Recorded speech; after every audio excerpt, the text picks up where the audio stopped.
Hola chicos del grado 701, nuevamente les habla el profesor Alejandro y como yo les había prometido, les voy a dejar un video para aquellos estudiantes que no pudieron conectarse a la clase debido a que tenían algunas falencias en sus casas con el fluido eléctrico. El video va a ser muy corto explicando lo que hicimos en la clase y explicando cómo se realiza la segunda actividad.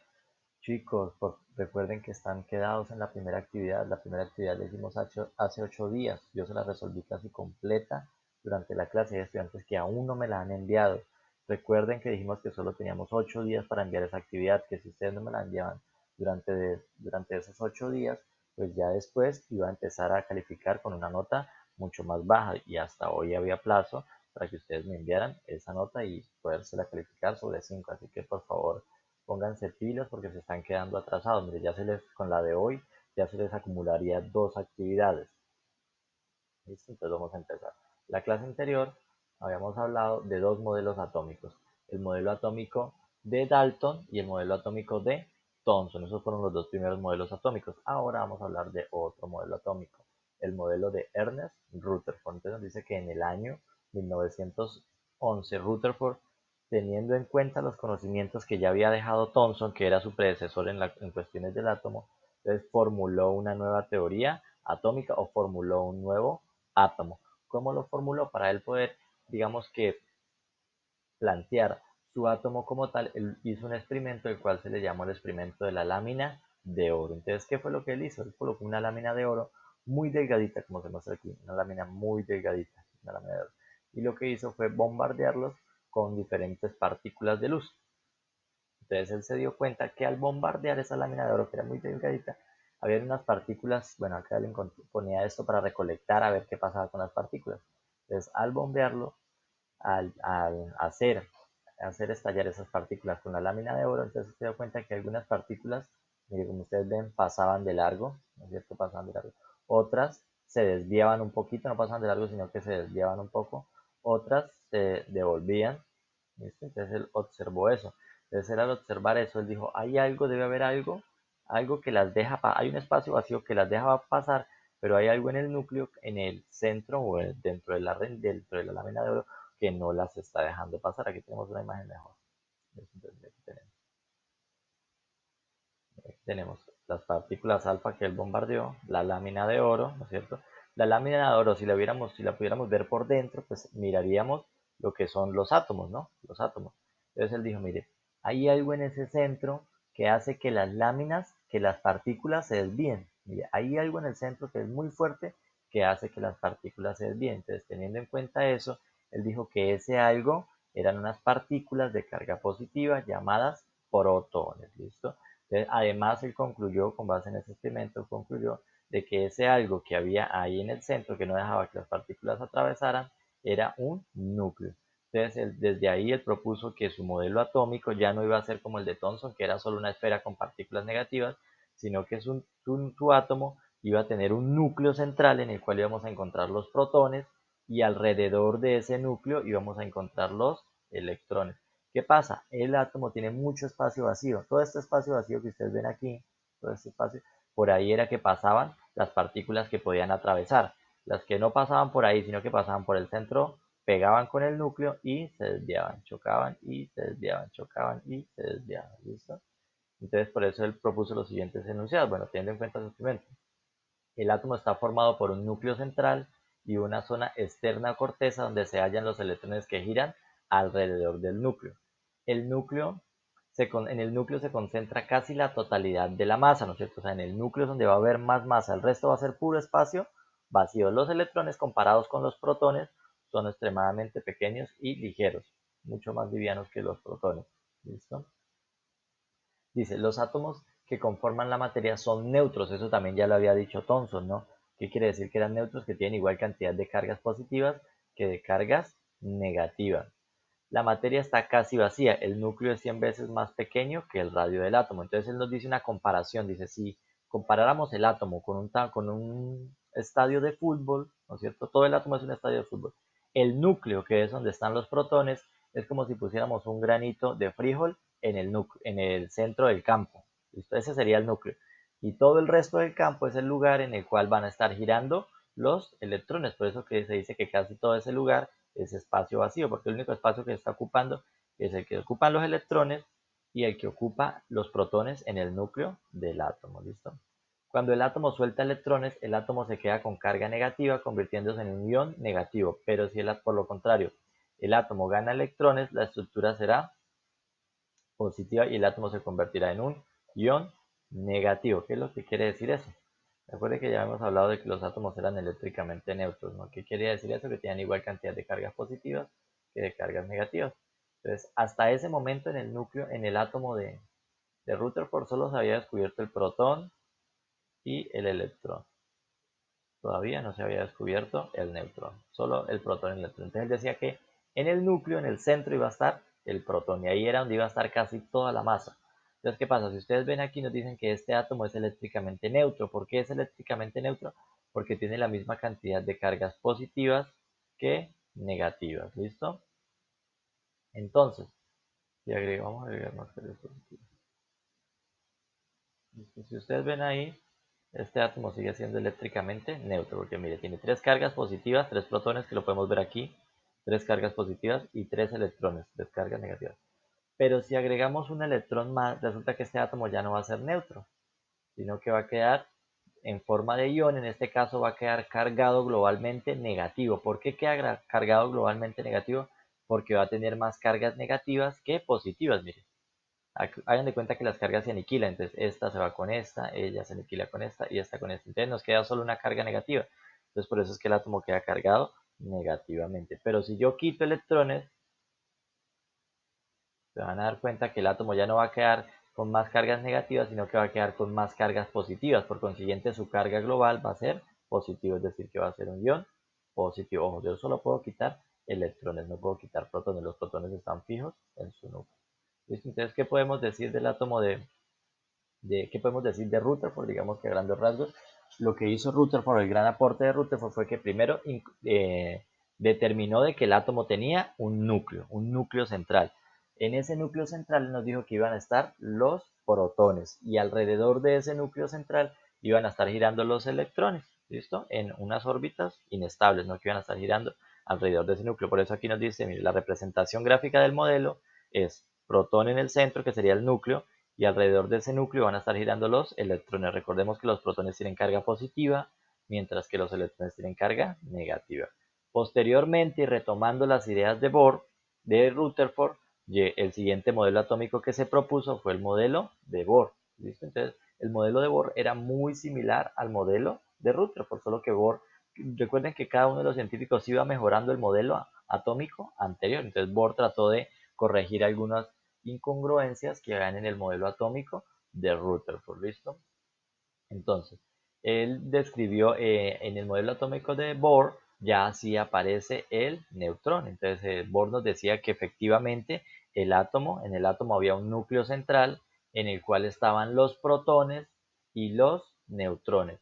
Y alrededor de ese núcleo iban a estar girando los electrones, pero lo iban a estar haciendo en unas órbitas determinadas, ¿listo? En cada órbita iba a haber una cantidad exacta de electrones, ¿listo? Entonces, por eso dice, Bohr sitúa los electrones en lugares exactos del espacio.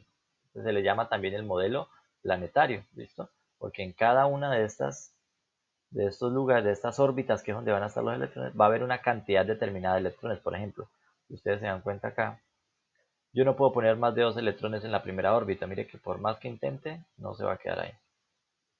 ¿Sí?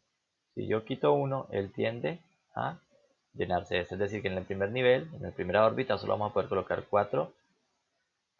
colocar 2 electrones. Entonces, en cada una de estos circulitos que van a ir alrededor del núcleo, van a ir una cantidad determinada de electrones, que eso lo vamos a ver más adelante. Entonces, nos decía que el átomo de Bohr tenía un núcleo central en el cual estaban los protones y los neutrones, protones rojos, neutrones grises, y alrededor de ellos giraban los electrones, ¿listo? Y alrededor de ese núcleo iban a estar girando los electrones. Si se dan cuenta, básicamente fue lo mismo, que mejoró lo que había dicho Rutherford, ¿listo? Entonces ese fue el gran aporte de Bohr. Al modelo atómico de Bohr se le llamó el modelo planetario, porque si ustedes ven es como si en el núcleo estuviera el Sol y alrededor del Sol estuvieran girando los planetas que serían como los electrones, ¿listo?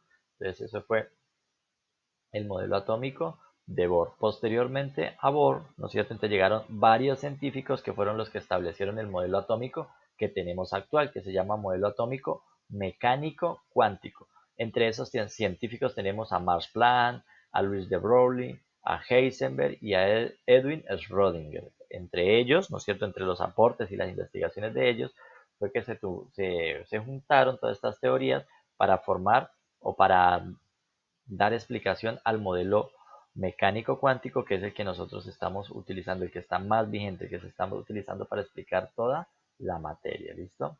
Entonces, ¿qué postulados tenía?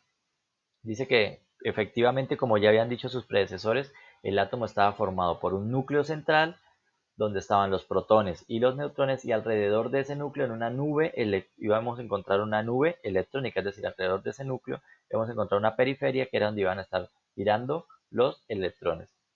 En el modelo atómico actual se dice que el átomo está compuesto por niveles de energía, subniveles y orbitales, ¿listo? Estos son los niveles de energía, que son las mismas órbitas, ¿listo? Entonces, dentro de esos niveles de energía van a haber unos subniveles. Como máximo vamos a tener 1, 2, 3, 4, 5, 6, 7 niveles de energía, ¿listo? ¿Cuántos subniveles de energía vamos a tener? Vamos a tener 4. ¿Cómo los vamos a identificar? Con las letras S, P, D y F. Y por último nos dice que en cada subnivel hay una cantidad determinada de orbitales. Y dentro de cada un orbital, acá nos dice, un orbital es el lugar en donde más se amañan los electrones. ¿Listo? Dentro de cada subnivel va a haber, mire, dentro del nivel están los niveles. Dentro de los niveles van a estar los subniveles. Dentro de los subniveles van a estar los orbitales. Y dentro de los orbitales es que sí van a estar los electrones. ¿Listo? Entonces, primero tenemos los niveles, que es donde van los circulitos que vamos a dibujar alrededor del núcleo. Dentro de los niveles vamos a encontrar algo más pequeño que se llaman los subniveles. Dentro de los subniveles vamos a encontrar algo más pequeño que se llama los orbitales, y dentro de los orbitales sí vamos a encontrar a los electrones. Es como si yo los quisiera buscar a ustedes en su casa. Yo voy a buscar a un estudiante de séptimo, de 7.3. Entonces, primero, ¿dónde es lo más posible que yo lo encuentre? Primero voy a ir a Yaguará. Dentro de Yaguará tengo que ir a buscar a su casa. Dentro de su casa tengo que ir a buscar a su pieza, y quizás en su pieza ahí sí encuentre al estudiante. ¿Listo? Entonces, eso es básicamente lo que nos dice el modelo bueno, el modelo mecánico cuántico tiene muchas otras eh, explicaciones, pero con estas es la que nosotros vamos a poder, pues, mientras tanto, mientras avanzamos en conocimiento, ¿listo? Entonces ahí ya tendríamos todos los modelos atómicos, desde el de Bohr hasta el modelo mecánico cuántico, que es el que tenemos actualmente, ¿listo? Entonces, terminado eso del modelo mecánico cuántico, entonces ahora sí pasamos a desarrollar la actividad. Entonces la actividad dice, resuelve la siguiente sopa de letras. ¿Listo? Entonces, mire, aquí están las letras, son estas de acá, las letras son estas de acá. Estas son las palabras que tenemos que encontrar dentro de esta sopa de letras. Entonces, lo primero que ustedes van a hacer es buscar esas palabras dentro de la sopa de letras.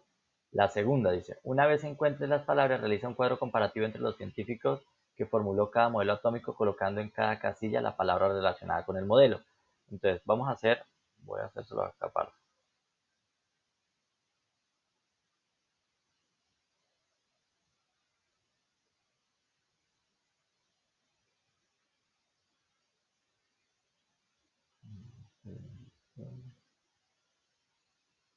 Entonces, 15 minutos de grabación. Entonces, listo, vamos a hacer esto. Una vez encuentres las palabras, pues, nos dice que hay un cuadro comparativo con los 4 modelos. ¿Listo? Entonces, una vez encuentres las palabras, realiza un cuadro comparativo. Ya les había dicho cómo era un cuadro comparativo, ¿no? Lo que venimos es, y pues buscamos un cuadro. Vamos a hacerlo solo con 4 modelos. Listo. Entonces aquí vamos a poner a Dalton, que fue el primer científico. Luego Thomson,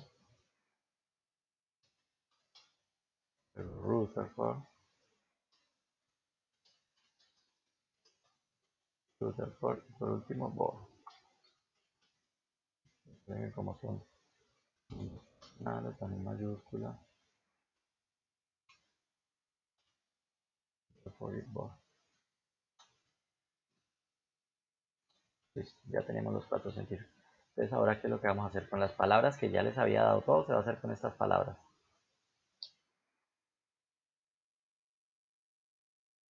Estas palabras. Entonces, esas palabras las vamos a empezar a acomodar teniendo en cuenta quién de ellos las ha mencionado. Entonces, por ejemplo, ¿quién habló del átomo? Todos hablaron del átomo. Todos hablaron del átomo. El átomo va en todos los 4, ¿no?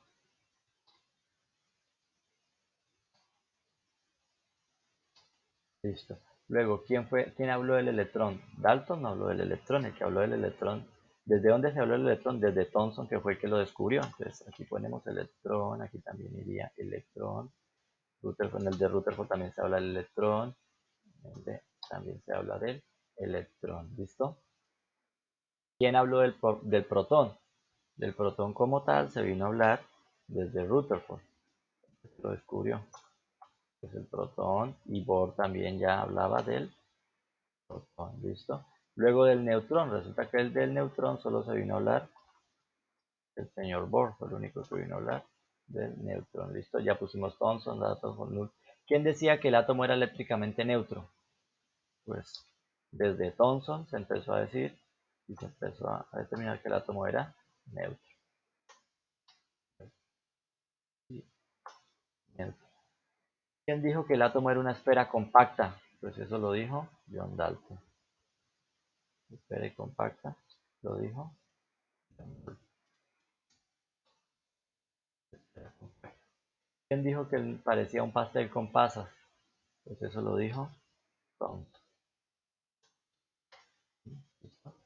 ¿Quién dijo que el primero en decir que el átomo tenía un núcleo? Pues eso lo dijo Rutherford. Lo dijo Bohr. ¿Listo? ¿Quién dijo que el átomo, por ejemplo, los electrones giraban alrededor del núcleo? Pues eso lo dijo tanto Rutherford como Bohr. Que cumplían unas órbitas, también lo dijo tanto Rutherford como Bohr. ¿Listo? Ahí tenemos el cuadro comparativo. ¿Okay?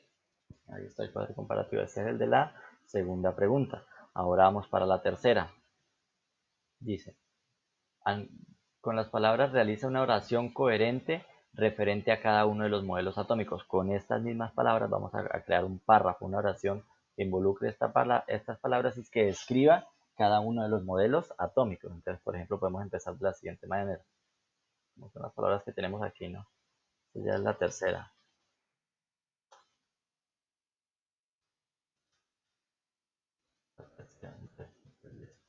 Podemos decir John Dalton o Dalton nada más. Dalton propuso que todo estaba hecho de átomos.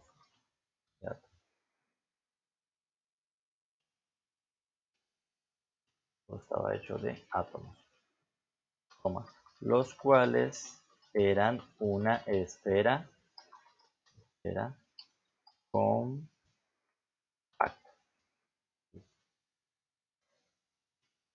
Ahí ya empezamos. Los átomos.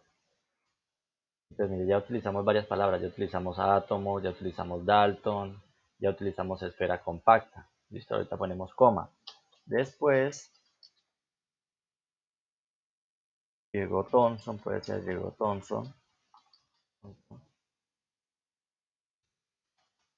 Y propuso y descubrió el electrón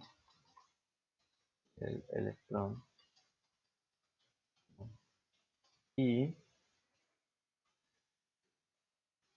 propuso que el átomo era una esfera de carga positiva positiva en la cual estaban incrustadas cargas negativas llamadas electrones. ¿Listo? Entonces, ve que ya vamos utilizando electrones llamadas, van incrustadas cargas negativas llamadas electrones, coma. También dijo que el átomo era eléctricamente neutro.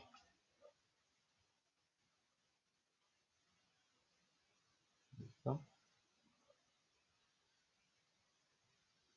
Era eléctricamente, entonces, mire, ya vamos utilizando más palabras, ya utilizamos electrones, cargas, ya utilizamos la palabra neutro que también está acá. Mire, utilizamos la palabra neutro, átomo nuevamente, ya utilizamos Thomson, entonces así van a seguir. Ustedes dirían, bueno, coma. Posteriormente, Rutherford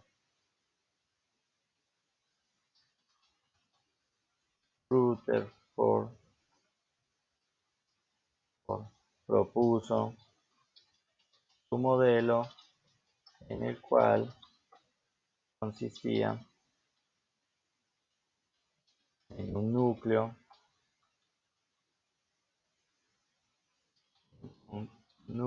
central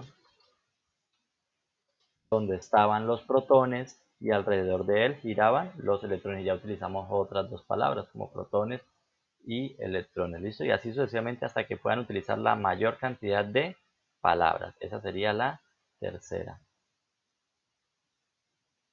Y por último, vamos para la cuarta. Dice, realiza una línea de tiempo donde muestres todas las teorías relacionadas con la historia del átomo. Para la línea de tiempo, ten en cuenta el nombre de los científicos, fecha, principales características del modelo y representación gráfica del modelo. Entonces aquí vamos a tener una línea de tiempo. Vamos a buscar acá. Esto es una línea de tiempo.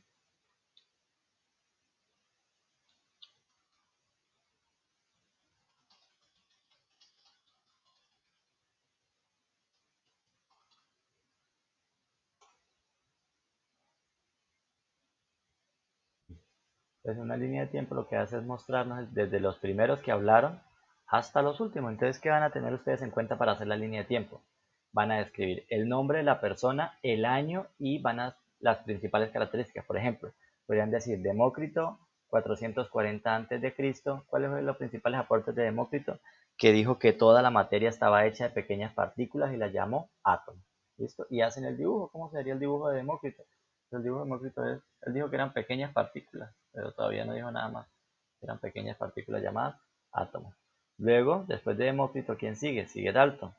Entonces ustedes dicen, bueno, otra vez, nombre, Dalton, año en el que propuso y principales aportes. Entonces Dalton dijo que toda la materia estaba hecha de átomos y que los átomos eran unas esferas compactas. Listo, ahí están las tres cosas. El nombre, la fecha y la representación gráfica que sería el dibujo. Mire, este es el dibujo de John Dalton. Luego vino Thomson, ¿listo? Entonces en el año 1904, ¿cuál fue el principal aporte de Thomson? Que descubrió el electrón, ¿no es cierto? Entonces dijo que el átomo tenía cargas, una masa que era de carga, una esfera de carga positiva, e incrustadas dentro de las esferas iban unas cargas negativas, a las cuales llamó electrón. Además dijo que el átomo era eléctricamente neutro, que tenía igual cantidad de cargas positivas que de cargas negativas, y hacen el modelo de Thomson. Y lo mismo van a hacer con Rutherford, con Bohr, hasta Bohr nada más lo vamos a hacer con Rutherford y con Bohr. Miren que todo está en la guía. Mira, aquí yo les pongo los cuatro modelos. El de todo, la representación gráfica del átomo de Thomson, de Dalton, el de Thomson, el de Rutherford y el de Bohr. ¿Listo? Y la última pregunta dice, la quinta, realiza una maqueta del modelo atómico de Rutherford o de Bohr. Es decir, van a escoger cualquiera de estos dos, el de Rutherford o el de Bohr. La maqueta la pueden hacer muy sencilla. El año pasado una niña me la hizo con granos de frijol, de alberja y de maíz. ¿Listo? Entonces, por ejemplo, en el núcleo puso unos granitos, pongamos de frijol, entonces dijo que esos eran los protones. Luego puso unos granitos de alberja, dijo que esos eran los neutrones.